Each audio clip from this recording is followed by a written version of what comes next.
अब हम लोग पढ़ते हैं 2.2.2 professionalisation of sociology in India.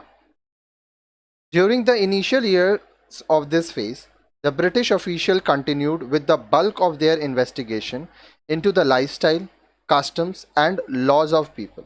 अब देखिए, जब ब्रिटिशर्स भारत आए और सोशियोलॉजी के बारे में, भारत के समाज शास्त्र के बारे में जब वो पढ़ाई कर रहे थे, जब उनको अध्ययन कर रहे थे, वो खोज कर रहे थे, तो क्या हुआ था कि वो बहुत सारा इन्वेस्टिगेशन किए थे कि भारत के लोग किस तरह से रहते हैं, उनका लाइफस्टाइल कैसा है, कस्टम्स कैसा है, रीति रिवाज क्या है, परंपरा क्या है, लॉ क्या है, कानून क्या है भारत का.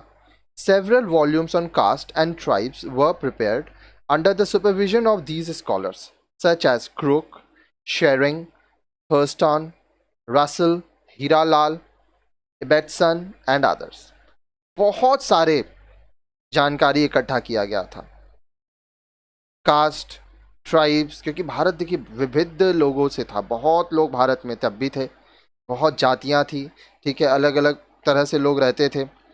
तो उस समय के जो विद्वान थे उनके निगरानी में, under the supervision of these scholars. अब वो विद्वान कौन कौन से स्कॉलर्स उस समय थे? Crooke, Sherring, Thurston, Russell, Hiralal, Ibbetson और जो दूसरे थे, उनके सुपरविजन में काफ़ी कुछ खोज हुआ, इन्वेस्टिगेशन किया गया. Each volume consisted of a short description of these societies, its population and spread. अब हर एक स्कॉलर छोटा छोटा अपना डिस्क्रिप्शन दिए कि समाज कैसा है, पॉपुलेशन कैसा है, कहाँ तक पॉपुलेशन फैला हुआ है एक समाज का. आगे देखिए, आगे बोल रहा है the possibility of tribes transforming into caste was also pointed out in some of these volumes. अब देखिए, ये भी देखा गया कि जो ट्राइब्स थे, जो ट्राइबल लोग थे, वो आगे जाके कास्ट में बदल गए. In his people of India 1916, sir Herbert Risley was one of the first ones to take note of the tribe caste continuum. अब देखिए, सर हर्बर्ट रिस्ले, आइए इनका आपको मैं इमेज दिखा देता हूँ, ठीक है, ये देखिए, ये थे हर्बर्ट होप रिस्ले, इनका नाम था. देखिए यहाँ पे किताब का भी दिखा रहा है, the people of India, sir Herbert hope Risley, ठीक है. उसमें ये बताए थे कि भारत में ट्राइब कास्ट कंटिन्यूम है, यहाँ पे बहुत सारा ट्राइब्स है, बहुत सारा कास्ट है, बहुत सारे ट्राइब्स कास्ट में कन्वर्ट हो रहे हैं, ठीक है. Alongside professional sociologists and anthropologists from Europe started working in India. अब देखिए, इसके साथ साथ जो पेशेवर सोशियोलॉजिस्ट थे, एंथ्रोपोलॉजिस्ट थे, वो यूरोप से आए थे और भारत में काम कर रहे थे.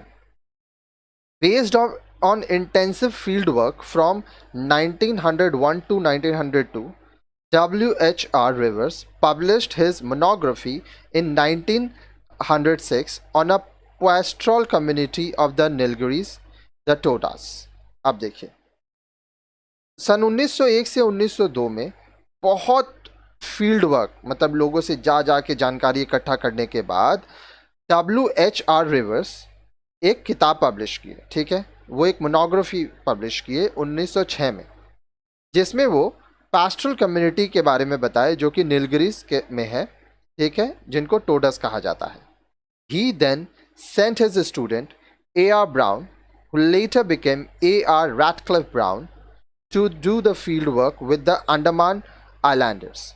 बाद में वो अपने स्टूडेंट A.R. ब्राउन, जिसको बाद में A.R. रैटक्लिफ ब्राउन नाम से वो प्रसिद्ध हुए, उनको अंडमान आइलैंड भेजा गया ताकि वो वहाँ पे फील्ड वर्क कर सके, वहाँ के समाज के बारे में पता कर सकें. Brown spent 2 years 1906 to 1908 with the Andamanese, but his monography on these people appeared in 1922. अब देखिए, A.R. रैटक्लिफ ब्राउन 2 साल अंडमान आइलैंड में रहे, 1906 से लेके 1908 तक अंडमानीज लोगों के साथ रहे, लेकिन उनका जो मोनोग्राफी आया वो 1922 में आया, उनको काफ़ी समय लगा. आगे देखिए, Rivers was chosen to be first head of the Department of Anthropology at Calcutta, but he could not join because he died in 1921. अब देखिए रिवर, अब रिवर यहाँ पे पूरा नाम आपको हम ऊपर बताए थे, WHR रिवर, उनको सबसे पहला चुना गया था कैलकाटा के जो डिपार्टमेंट ऑफ एंथ्रोपोलॉजी है उसके हेड के रूप में, ठीक है। लेकिन वो इसको ज्वाइन नहीं कर पाए क्योंकि 1921 में उनकी मृत्यु हो गई। The lectures he had written fix delivering at Calcutta were later published in 1924 under the title socio organisation. अब वो जो लेक्चर दिए थे, वो जो लेक्चर्स लिख के गए थे उस कैलकाटा के ऊपर, उसको 1924 में पब्लिश किया गया। टाइटल हुआ socio organisation. His influence on Indian sociology continued through the works of his disciples G.S. Ghure and K.P. Chattopadhyay. अब भारतीय समाजशास्त्र में उनका जो प्रभाव था ये आगे बढ़ा। कैसे? उनके जो डिसाइपल्स थे, उनके जो स्टूडेंट्स थे G.S. घुरे और K.P. चट्टोपाध्याय, वो इस उनके सोच को, उनका जो रिसर्च था उसको और आगे बढ़ाए और रिसर्च करके। During the first 2 decades of the 20th century, L.K. Ananthakrishna Iyer and S.C. Roy made the major contribution. Iyer wrote accounts of caste and tribes of Cochin and Mysore, besides carrying out a useful survey of the Syrian Christians of Kerala. अब देखिए जो पहला 2 दशक हुआ 20वीं शताब्दी का, उसमें L.K. Ananthakrishnan Iyer और S.C. रॉय, इनका महत्वपूर्ण योगदान रहा। अय्यर क्या लिखे? वो कास्ट के ऊपर, ट्राइब के ऊपर, कोचिन और मैसूर के लोगों के ऊपर वो अपना रिसर्च लिखे। साथ ही साथ वो केरला में जो सीरियन क्रिश्चियंस रहे थे उनके ऊपर भी सर्वे किए।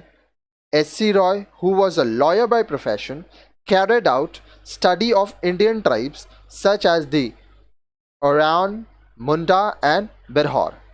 S.C. रॉय जो कि पेशे से वकील थे, वो भारत के जो ट्राइब्स के लोग थे, ओरायन, मुंडा और बिरहौर, इनके ऊपर वो अध्ययन किए। आज जो आप समाजशास्त्र पढ़ रहे हैं इसमें बहुत लोगों का योगदान रहा। A full fledged department of sociology came into existence in Bombay in 1919। In 1921 a department of anthropology was established in Calcutta. अब देखिए पूरी तरह से फुल फ्लेजेड, पूरी तरह से काम करने वाला समाजशास्त्र के ऊपर जो डिपार्टमेंट बनाया गया, डिपार्टमेंट ऑफ सोशियोलॉजी, वो 1919 में बॉम्बे में बनाया गया जो कि अभी मुंबई है, और 1921 में डिपार्टमेंट ऑफ एंथ्रोपोलॉजी बनाया गया कैलकाटा में, ठीक है। अब ये जो चैप्टर इसमें आप देख रहे हैं कि सोशियोलॉजी किस तरह से इवॉल्व होता गया, कौन क्या चीज़ रिसर्च किए, क्या चीज़ खोज किए, क्या सर्वे किए। During this period, steps were also taken to introduce sociology and social anthropology as academic disciplines in Indian universities. अब देखिए इस समय बहुत सारे कदम उठाए गए ताकि सोशियोलॉजी को और सोशल एंथ्रोपोलॉजी को एक सब्जेक्ट के रूप में इंडियन यूनिवर्सिटीज़ में लाया जाए, लोगों को इसके बारे में पढ़ाया जाए। In 1914, the University of Bombay started the teaching of sociology at the undergraduate level. सन 1914 में बॉम्बे यूनिवर्सिटी में, यूनिवर्सिटी ऑफ बॉम्बे में sociology under graduate level, UGC level पे पढ़ाया जाने लगा। The first full fledged department of sociology was started in Bombay university is 1990। आप देखिए सन 1919 में बॉम्बे यूनिवर्सिटी में सबसे पहला डिपार्टमेंट ऑफ सोशियोलॉजी बनाया गया जहाँ पे फुल फ्लेजेड इसके बारे में काम किया गया। इन 1917 sociology was introduced in Mysore university. 1917 में मैसूर यूनिवर्सिटी में समाजशास्त्र सोशियोलॉजी लाया गया। इन द सेम ईयर, उसी साल, S.C. Roy founded the first journal of anthropology and sociology titled man in India. उसी साल S.C. रॉय अपना पहला जर्नल एंथ्रोपोलॉजी पे और सोशियोलॉजी पे पब्लिश किए, लाए, जिसको मैन इन इंडिया नाम दिया गया।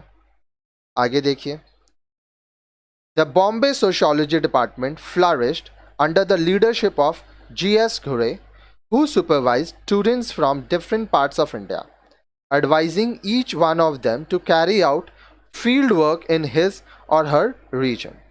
अब देखिए, जो बॉम्बे का सोशियोलॉजी डिपार्टमेंट हुआ, इसके लीडरशिप में, G.S. घुरे के लीडरशिप में, ये बहुत फला फूला, बहुत कामयाब हुआ। वहाँ पर भारत के अलग अलग क्षेत्र से, अलग अलग पार्ट से स्टूडेंट्स को पढ़ाया गया और उनको कहा गया कि आप अपने अपने क्षेत्र में आप फील्ड वर्क कीजिए और वहाँ से आपको क्या जानकारी मिलती है वो दीजिए। In this way Ghurye was able to build a vast amount of literature on Indian communities. He founded the Indian Sociological Society in 1995 and started its journal entitled Sociological Bulletin. इस तरह से बहुत सारे लोगों को जोड़ने की वजह से घुरे क्या किए, एक बहुत बड़ा लिटरेचर बना पाए, साहित्य बना पाए। भारत के जो समुदाय हैं, अलग अलग प्रकार के यहाँ पे लोग रहते हैं, अलग अलग समाज है, अलग अलग समुदाय हैं, उनके ऊपर साहित्य बना। 1995 में इंडियन सोशियोलॉजिकल सोसाइटी बनाया गया और सोशियोलॉजिकल बुलेटिन नाम से जर्नल आने लगा।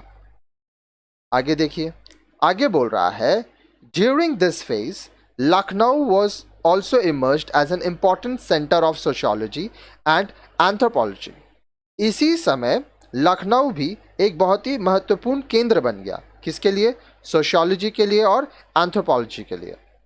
In 1921, a combined department of economics and sociology was created under the leadership of Radha Kamal Mukherjee.